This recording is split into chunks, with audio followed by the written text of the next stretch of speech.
Overview. One of the bloodiest battles in medieval England took place on the fields near Shrewsbury on July 21st, 1403. The future of England and the fate of the young King Henry IV would be determined by the Battle of Shrewsbury. After overthrowing Richard II in 1399, King Henry IV had to contend with a fierce uprising headed by the Peers, one of England's most influential families. Once a dependable ally, Henry Hotspur Percy now took up arms against the very king he had assisted in overthrowing. Tensions increase. Lands in and around Cumberland that had been promised to the Peers were turned over to a rival after the war. Percy rebelled because the promised money never came. Percy publicly betrayed King Henry IV, as did Thomas Percy, the first Earl of Worcester. In early July of 1403, Percy organized a group of roughly 200 retainers and began the arduous journey south to meet his uncle, Thomas Percy. The Percys assembled their force. Lord Bardolph and other nobles joined him, but he gathered the majority of his army from Cheshire, an area hostile to Henry IV, which supplied many seasoned soldiers, particularly its Cheshire archers, some of whom had been bodyguards for Richard II. Percy assembled about 10,000 men in total and marched in the direction of Shrewsbury.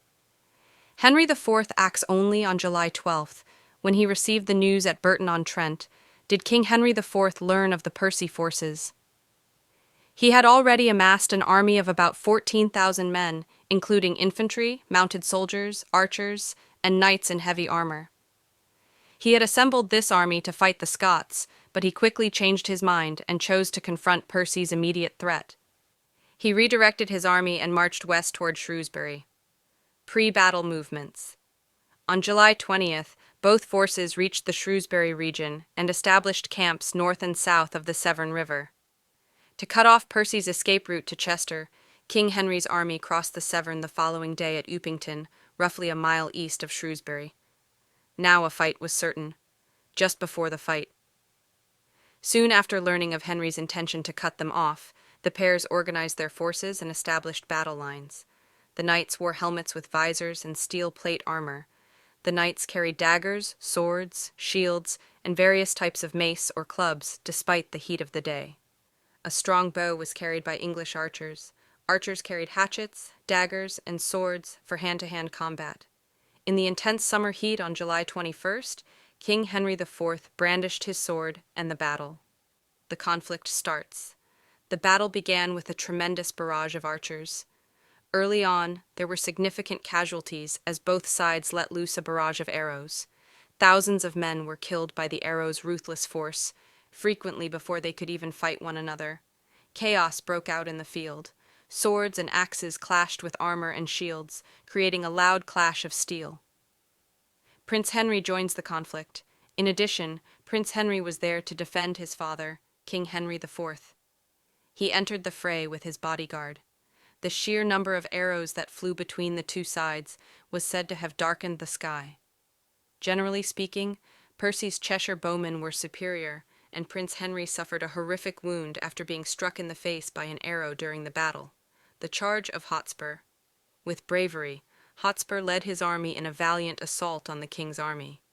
He had one clear objective: to kill Henry IV and put an end to the war.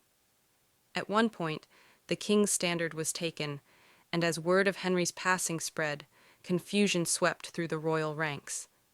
The king, however, survived the mayhem and continued to fight with his men, his presence strengthening their determination.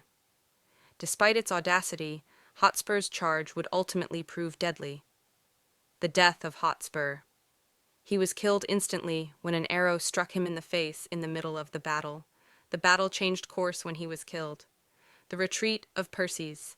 The rebels' morale collapsed after Hotspur was killed. King Henry IV achieved a resounding, albeit expensive, victory when the remaining rebel forces either fled or surrendered. The aftermath. The Battle of Shrewsbury had a dismal aftermath.